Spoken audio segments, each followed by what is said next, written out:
नमस्कार दोस्तों भारतीय नमस्कार दोस्तों मेरे चैनल रेल पायलट रवि में आपका स्वागत है। दोस्तों हाल ही में भारतीय रेलवे ने सहायक लोको पायलट का फाइनल रिजल्ट जारी कर दिया है।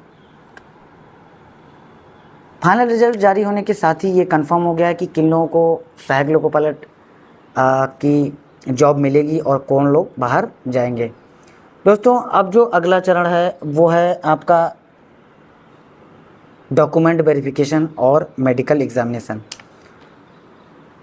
डॉक्यूमेंट वेरिफिकेशन और मेडिकल एग्जामिनेशन कोई एग्ज़ाम जैसी चीज़ तो नहीं है, लेकिन इसका भी काफ़ी महत्व है क्योंकि ये बड़ा रोल अपनाता है, मतलब प्ले करता है आपको, क्योंकि ये जो टेस्ट है वो है आपका जो आपने एजुकेशनल क्वालिफ़िकेशन ली है या फिर जो आपकी कैटेगरी है जिसके बेस पे आपने जो एग्ज़ाम निकाले हैं उसको टेस्ट कराने का। दोस्तों अब जो डॉक्यूमेंट वेरिफिकेशन की पूरी प्रक्रिया की बात करूं तो सबसे पहले आपको जोन या फिर आरआरबी जिसने कंडक्ट कराया उसकी तरफ से एक कॉल लेटर भेजा जाएगा आपको, जिसमें कुछ डॉक्यूमेंट्स होंगे पर जो पहले से भेजे जाएंगे उन्हें आपको कंप्लीट करवाना है, जिसमें करेक्टर सर्टिफिकेट मेन होता है। दोस्तों उसके बाद बात करते हैं कि उन डॉक्यूमेंट्स को कंप्लीट तो कराना ही है जो आरआरबी द्वारा या डिवीज़न द्वारा जो भेजे जाएंगे आपको। इसके अलावा जो आपको डॉक्यूमेंट वेरिफिकेशन जोन में करवाना है उसमें क्या क्या डॉक्यूमेंट रिक्वायर्ड होते हैं उसकी मैं लिस्ट आपको बता देता हूँ। सबसे पहले आपके पास वो फॉर्म होना चाहिए जो आपने असिस्टेंट लोको पायलट के लिए भरा था। दूसरा वो सारे आपके पास एडमिट कार्ड्स होने चाहिए जो सीबीटी के जितने सीबीटी आपने दिए हैं। अब बात करते हैं 10th class, 12th class, diploma certificate, ITI या फिर बीटेक, इनके सर्टिफिकेट और इनकी मार्कशीट्स आपके पास होना चाहिए। आपने अगर डिप्लोमा से भरा है तो डिप्लोमा की मार्कशीट और सर्टिफिकेट, अगर आपने बीटेक या फिर आईटीआई की है तो उसकी सर्टिफिकेट और मार्कशीट। अगला चरण आता है कास्ट सर्टिफिकेट का, जो कि बहुत मायने रखता है। तो कास्ट सर्टिफिकेट की बात करें तो अगर आपने ओबीसी एसटी एससी का लाभ लिया है तो आपको ओबीसी एसटी एससी का सेंट्रल का सर्टिफिकेट अनिवार्य है। अगर आप सेना से रिटायर्ड हैं या पीडब्ल्यूडी हैं तो उसका सर्टिफिकेट आपके पास ओरिजिनल में होना चाहिए। इसके अलावा आधार कार्ड, पैन कार्ड और बैंक पासबुक ओरिजिनल में होनी चाहिए। इसके अलावा आप 10 फ़ोटो मिनिमम अपने पास रखें जो कि हाल ही में खींचे हुए होने चाहिए। इसके बाद अगर बात करें कि ये सब डॉक्यूमेंट्स आपके पास होने चाहिए ओरिजिनल में, इसके अलावा आप इनकी 2 सेट कम से कम फ़ोटोकॉपी करवा के अपने पास रख लें। ये तो होगी सामान्य प्रक्रिया जो डॉक्यूमेंट वेरिफिकेशन में अपनाई जाती है। अब बात करते हैं कई लोगों के जो मैसेज आते हैं या कई लोगों का जो डाउट रहता है कि उनमें उनके डॉक्यूमेंट वेरिफिकेशन में ये दिक्कत है वो दिक्कत है या कोई मिसमैच है।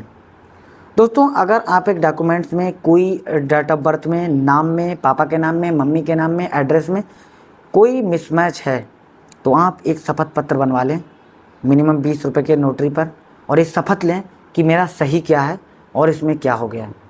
ये शपथ पत्र आपको जब आप डॉक्यूमेंट वेरिफिकेशन करवाएंगे तब आपको सबमिट करना होगा। अब जो तीसरी बात है वो ये इम्पोर्टेंट है कि अगर इनमें से आपके पास कोई भी डॉक्यूमेंट उपलब्ध नहीं है ऑन द स्पॉट या उस टाइम पे, दोस्तों आपको उस टाइम पे अगर उपलब्ध नहीं है तो ये आरआरबी या फिर जो जोन जहाँ पे आप करवा रहे हैं डॉक्यूमेंट वेरिफिकेशन, वह आपको परमिट करे या ना करे उसके विवेक पे है। 99% परमिट करते हैं और ये शपथ लेते हैं या फिर ये एप्लीकेशन लेते हैं कि मैं 15 दिन 1 महीने के अंदर आपको ऐसा डॉक्यूमेंट उपलब्ध करा दूंगा इन ओरिजिनल। तो ये चीज़ आप जान लीजिए, अगर आपके पास नहीं है तो कोशिश करिए कंप्लीट करने की। अगर नहीं हो रहा है किसी वजह से तब आप ऐसे ही जाके वहाँ पे रिक्वेस्ट कर सकते हैं। दोस्तों 1-2 बात और ऐसी थी, उस समय तो मुझे नहीं नॉलेज था, जैसे कि तो मैंने अपने से 1-2 दिन पहले जिनका डॉक्यूमेंट वेरिफिकेशन है उनसे संपर्क करके ये पता किया था कि मेरे पास ऐसी दिक्कत है तो मैं क्या करूं, तो उन लोगों ने बता दिया था। अब बात करते हैं अगर आपने ये सारे डॉक्यूमेंट्स कंप्लीट करा लिए हैं और आपका डॉक्यूमेंट सेंटर पे पहुंच गए हैं तो आपका पूरे दिन डॉक्यूमेंट वेरिफिकेशन चलेगा, कोई समस्या नहीं आती है। एसी हॉल्स होते हैं ज़्यादातर। शाम को आपको 24 रुपये कलेक्ट किए जाएंगे जो कि मेडिकल के एक टिकट के रूप में जमा होते हैं। उसमें आपको एक प्रोफार्मा मिलेगा जो कि एक डिविजनल हॉस्पिटल के सीएमएस के नाम होगा और वो वहाँ पे एक सर्टिफिकेट मतलब वो देंगे कि आपके हॉस्पिटल में हम ऐसे से अमुक कैंडिडेट को भेज रहे हैं। दोस्तों जैसे कि मेरा जोन जो वो है वो गोरखपुर है और गोरखपुर जोन में 3 डिवीज़न आते हैं, इज़्ज़तनगर, लखनऊ और बनारस। दोस्तों मेरा जो इस समय हेडक्वार्टर है वो इज़्ज़तनगर है और मैं इज़्ज़तनगर के पास का ही रहने वाला हूँ। मैं चाहता था कि मेरा मेडिकल इज़्ज़तनगर हो लेकिन ऐसा नहीं हुआ, वहाँ पे मुझे बनारस मेडिकल के लिए भेजा गया। दोस्तों एक दिन में मेडिकल नहीं हो पाता है, 2 दिन मेडिकल के लिए लगते हैं। तो आपको जो रात का रहना है वो अपना अरेंजमेंट करना पड़ेगा क्योंकि मुझे तो बनारस में अपना अरेंजमेंट करना पड़ा था।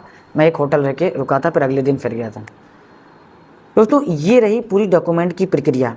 डॉक्यूमेंट में अगर आपके पास कोई एक्स्ट्रा मतलब सर्टिफिकेट है, मतलब जैसे आप ITI या डिप्लोमा से फॉर्म भरें लेकिन आपके पास MA भी है, अगर आपने फॉर्म में बताया है तो आपको MA की सर्टिफिकेट ले जाना है।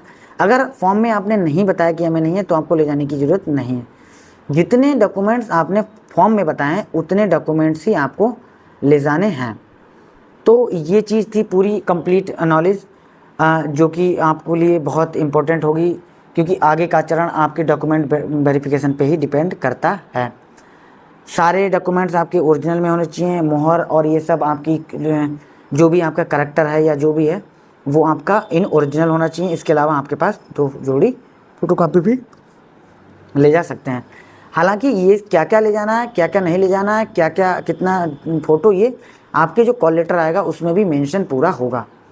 तो वो चीज़ें हैं, कुछ डॉक्यूमेंट आपके कॉल लेटर में भी आएंगे, उन्हें भी आपको कंप्लीट करके ले जाना है। फैमिलीज़ के आप चाहें तो अगर आपके डिपेंडेंट हैं तो आप आधार कार्ड या उनकी डिटेल्स भी ले जा सकते हैं क्योंकि वहाँ पे पूछता है कि कौन कौन डिपेंडेंट है क्या नहीं।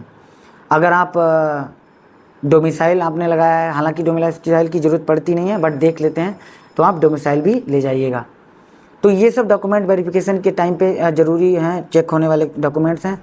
दोस्तों अब बात करते हैं, अगर आपको किसी भी डॉक्यूमेंट या डाउट है कि मेरा ये नहीं है भैया बताएं, तो इस वीडियो के कमेंट कर सकते हैं, मुझे मैसेज कर सकते हैं। दोस्तों अगली वीडियो में मैं आपको भारतीय रेल के असिस्टेंट लोको पायलट के अगले जो चरण है वो मेडिकल एग्जामिनेशन होगा, उसके बारे में A to Z आपकी जानकारी के लिए अगली वीडियो मैं अपलोड करूँगा। तो ये जानकारी आपको अगली वीडियो में मिल जाएगी। दोस्तों अगर ये वीडियो आप फेसबुक या फिर इंस्टाग्राम पे देख रहे हैं तो चैनल को फॉलो करें। अगर आप ये यूट्यूब पे देख रहे हैं तो सब्सक्राइब करें जिससे कि अगली वीडियो की नोटिफिकेशन आपको मिल सके। धन्यवाद।